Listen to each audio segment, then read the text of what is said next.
amigo e minha amiga, muito obrigado por você ter acessado ontem o primeiro vídeo da série que nós prometemos. Espero que você tenha gostado, espero que esteja sendo útil para você já nesse primeiro dia, que você esteja sendo bem sucedido.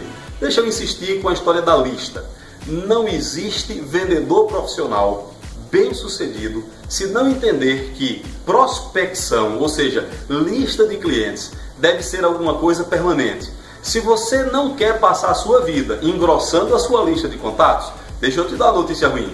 Você provavelmente não está disposto a ser vendedor profissional. E na verdade, nosso objetivo com essa sequência de vídeos é fazer você entender que ser vendedor não pode ser uma questão temporária. Você não pode estar vendedor, você precisa decidir ser vendedor, viver de vendas. E se é isso que você quer, nessa sequência de vídeos aqui você vai achar muito interessante que nós vamos discutir. Então, lembre sempre, recapitulando o vídeo anterior, você precisa ter uma lista, você precisa ter uma lista inicial de pessoas e para cada pessoa que você faz contato, você pode ampliar o tamanho dessa lista. De que modo?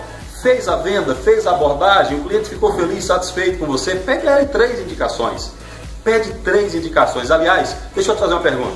Você já parou para pensar qual a diferença entre 2 e 3? Quando eu faço essa pergunta para as pessoas, a maioria me diz assim, a diferença entre 2 e 3 é 1. E na verdade, em vendas, a diferença entre 2 e 3, embolou tudo, entre 2 e 3 é 211. Como é que é, Fabiano? 211? Como é que é essa mágica? E eu vou te explicar. Se você aborda 2 clientes, se você fecha negócio com 2 clientes e pede a esse cliente 2 indicações, se 2 clientes te dão 2 indicações, nesse primeiro nível de indicação aqui você vai ter 4 clientes para você visitar. Se esses 4 fazem a mesma coisa e te dão 2 indicações, você vai ter 8. De modo que até o 5º nível de indicação você vai ter 32 pessoas que você não conhecia e que você passou a ter acesso, porque os 2 primeiros que você fechou negócio, eles te deram 2 indicações. Bom, temos 32 pessoas. Agora vamos imaginar que você, ao invés de fechar negócio com 2, você fechou com 3.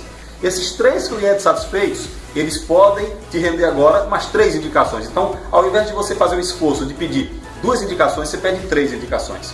Nessa mesma lógica, 3 indicações, 3 clientes que te indicaram 3, são 9. 9 que indica 3 são 27. De modo que até o 5º nível de indicação, amigo, você tem 243 pessoas. E aí, se você pegar 243 que você tem de um lado com 32 de outro, 243 menos 32 dá 211. Ou seja, o teu esforço de conseguir uma lista permanente de clientes não é tão grande. Basta você admitir a diferença na saída. Porque a diferença faz na saída, quando tudo é pequeno. Porque para ficar grande, primeiro um dia precisa ter sido pequeno. Então você imagina que ao invés de pedir 2 indicações aos seus 2 clientes, você pediu 3 indicações. E no final, de 3 em 3, até o 5º nível de indicação, você tem 243 pessoas. Agora que você já sabe a importância que tem a prospecção permanente na vida de um vendedor profissional, agora a gente vai falar de uma outra coisa. Nós vamos falar sobre os motivos pelos quais um cliente compra. O cliente não compra porque quer te fazer um favor ou porque quer te ajudar. O cliente não compra porque ele é bonzinho com você. Lembre, o cliente tem um problema e você tem a solução. Ah, mas vamos imaginar que você é um vendedor porta a porta, que você leva os seus produtos até o seu cliente. Aí você vai me dizer, mas esse cliente nem me procurou. Pois é, e aí é o grande desafio. Primeiro, lembra do primeiro vídeo? Entender o perfil do cliente. Descobrir as possíveis necessidades desse cliente. E aí sim, apresentar o seu produto com as características e benefícios daquela necessidade que muitas vezes o cliente já tinha e nem sequer tinha se dado conta. Então o grande papel do vendedor é muitas vezes de entender, de entrar na alma do seu cliente, de entender qual a necessidade que ele tem. Porque quando ele tem a necessidade, ele vai te comprar o produto. Você sabe qual que é a melhor venda que é feita? É aquela que você não vende. A melhor venda é aquela que o cliente pede para te comprar. É aquela que o cliente está louco pelo teu produto. Essa é a melhor venda. Porque essa é uma venda gostosa, é uma venda prazerosa. E você não fica com aquela sensação de que estava pedindo favor, que estava se humilhando para alguém. Lembre, um vendedor é um solucionador de problemas. Um vendedor é aquela pessoa que tem a capacidade de tirar o seu cliente do ponto A até o ponto B. O ponto A é o ponto da necessidade, é o ponto da insatisfação, é o ponto da dor, é o ponto do incômodo, é o ponto do problema. O cliente tem um problema e você vai levar ele até o ponto B. Você tem a solução. Ele tem um problema, você tem a solução.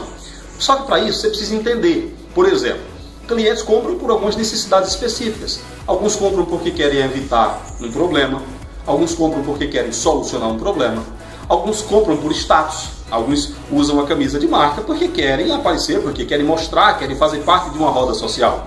Alguns compram simplesmente para ter lucro. Ele compra de você porque você tem uma margem interessante e ele compra para revender. Então, qual é a situação do seu cliente? Em que situação está? Qual a expectativa que esse cliente tem em relação ao seu produto? Ele pode ter a expectativa e você pode gerar a expectativa dele. Uma vez que você fez isso, amigo, amiga, tenha certeza absoluta que a venda vai acontecer com muito mais facilidade. Quando ele entende isso, aí você não está mais tratando de preço, você está tratando de valor, que são duas coisas diferentes. Preço é aquilo que monetariamente ele vai desembolsar, tirar do bolso, tirar da conta, rodar no cartão, te dar o cheque, sair da conta dele para a sua conta. Isso é preço. Valor é aquilo que está agregado. Valor é aquilo que o cliente pensa, puxa, quanto que eu vou ganhar com isso? Meus clientes de consultoria, quando eu dou o preço, ele fala, nossa, mas eu não estava esperando que fosse tanto. Aí eu olho para ele e falo assim, vem cá, vamos fazer conta. Quanto que você acha que você vai ganhar com essa informação que eu estou te dando? Ah, X mil reais. Então você não acha que vale o que eu estou te cobrando? E aí quando você mostra o valor real que você tem, você com certeza absoluta tem um fechamento muito mais interessante. Aliás, fechamento é o tema, é um dos temas que nós vamos tratar no vídeo de amanhã, nessa sequência que nós prometemos dos 3 vídeos. Para encerrar, eu quero te contar uma história. Eu quero te dizer que todo produto tem seu cliente. Todo produto tem seu cliente. E deixa eu dividir com você uma história pitoresca, uma história interessante da minha vida. Alguns anos atrás, eu tinha um canil. Eu tinha um canil profissional. E eu tanto criava cães de raça, como eu comprava ninhadas de outros criadores para revender. E o mercado pet é um mercado sensacional. As pessoas que amam cães são pessoas que pagam o preço que o cão vale de fato. Mas nem sempre, aqui no mercado de Recife, nem sempre eu tinha os melhores cães à minha disposição para comprar. Como era um canil profissional, eu precisava vender. E um belo final de semana, eu fui comprar uma ninhada, fui verificar uma ninhada, que alguém tinha anunciado de 3 filhotes de poodle. E quando eu cheguei lá, eram poodles enormes, poodles gigantes. E o mercado de poodle, ele é melhor para poodles pequenos. Como foi um final de semana que não tinha demanda, eu comprei ainda assim, bem baratinho, eu comprei aqueles 3 filhotinhos lindos. Eles eram lindos, mas vamos combinar que eles não eram assim, tão lindos assim. Por quê? Porque eu tinha 3 filhotinhos.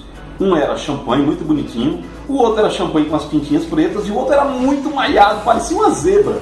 E na realidade, poodle não deve ter 2 cores.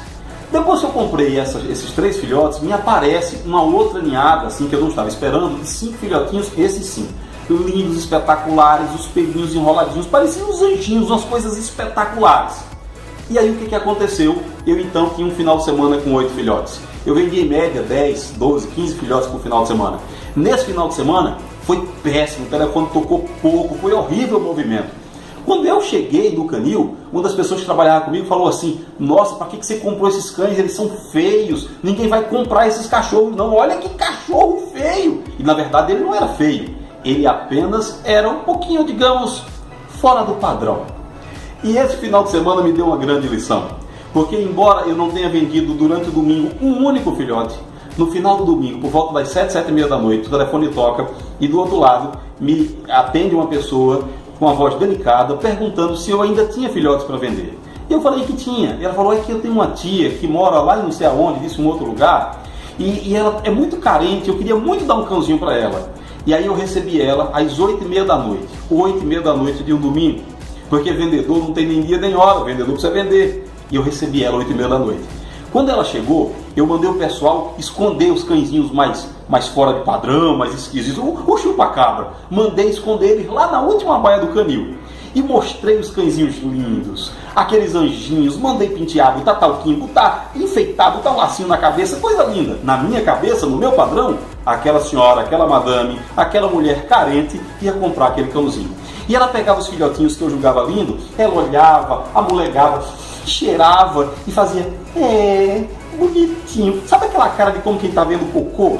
ela fazia exatamente isso. Ela pegava um, soltava, pegava o outro, soltava. Ela não se agradava de nada. Eu já estava ficando nervoso, não tinha vendido um cão. Era a minha esperança de vender um cão nesse final de semana.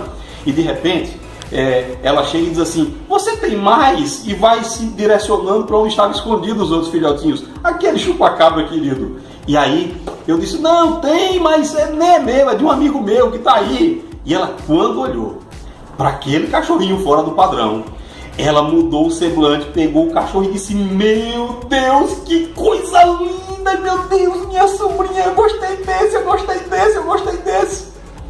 Sabe o que aconteceu, né? Aquele cachorro que eu achava que eu ia dar de presente para alguém, eu vendi pelo dobro do preço. Olha, eu sei que é difícil acreditar, mas eu vendi pelo dobro do preço do que aqueles filhotinhos bonitinhos. Qual a maior lição que nós podemos tirar disso? Todo cliente tem o seu produto e, sobretudo, todo produto tem o seu cliente. Bom, com essa história a gente encerra esse vídeo. Quero dizer para você que eu estou muito feliz porque você está aqui. Se você tiver dúvidas, continua falando comigo aí no privado, no inbox. Manda suas dúvidas, faz seu comentário. Se gostou, compartilhe o vídeo. Enfim, fica absolutamente à vontade. E amanhã, cumprindo aquilo que foi prometido, nós vamos lançar o terceiro vídeo. E amanhã nós vamos falar exatamente sobre negociação e sobre fechamento. Como conduzir o seu cliente para o fechamento de maneira técnica e profissional. Muito obrigado por ter estado com a gente até agora. Um beijo no seu coração e até amanhã, se Deus quiser. Abraço.